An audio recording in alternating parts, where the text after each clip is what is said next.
نعود إلى سوريا، إلى الأستاذ عبد الحكيم بشار من قيادة المعارضة السورية، فليتفضل مشكورا.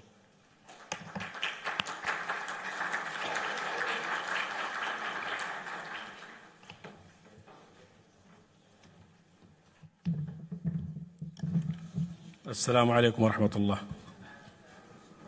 أخواني الكرام، أنتم تلاحظون ما يعانيه الشعب السوري وتتابعونه: مقتل أكثر من نصف مليون، وتدمير ما يعادل 2 مليون وحدة سكنية، وتهجير نصف سكان سوريا في الداخل والخارج،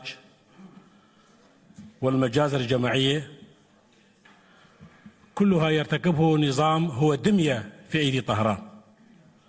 لولا النظام الملالي في طهران لما كان النظام السوري موجودا الآن، ولما استطاع أن يصمد أمام الثورة السورية خلال الأسابيع الأولى.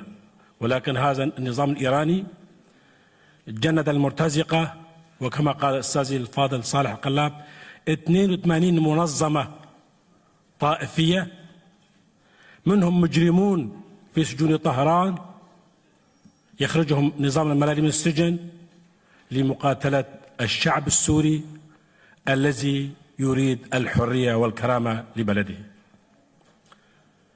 هذا النظام أحدث 4 تحولات رئيسية في المنطقة. أقصد نظام الملالي: صناعة الإرهاب ودعمه ونشره، وداعش نموذجا.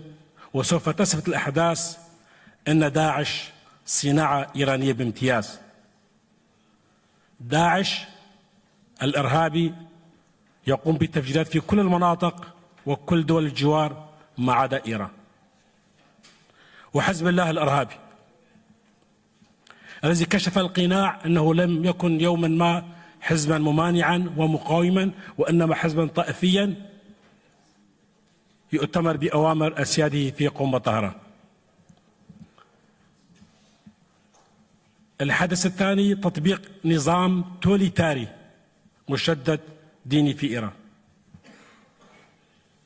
3: التدخل السافر في شؤون دول الجوار، تدخل علني لم يعد تدخل إيران في العراق، في السعودية، وفي كل دول الجوار، مستغلا النزعة الطائفية المقيتة.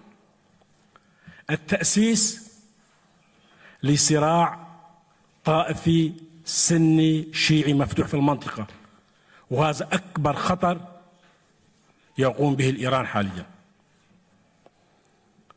إن مواجهة إيران لم يعد واجبا للشعوب الإيرانية رغم أن الجهد الأكبر يقع عليهم، ولكن مواجهة هذا النظام المجرم بات واجبا عربيا إسلاميا إقليميا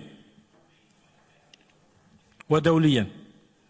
ويجب الانتقال من الأقوال والتنديدات والتصريحات إلى العمل المنظم.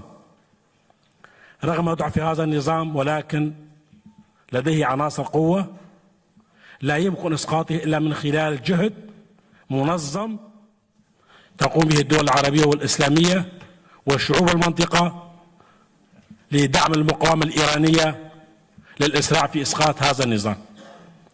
وأيضا نحن بحاجة إلى جهد منظم لتصنيف الحرس الثوري وحزب الشيطان في لبنان على قائمة الإرهاب الدولي. بهذا العمل المنظم سوف نخلص المنطقة والعالم من إثم وجرائم هذا النظام.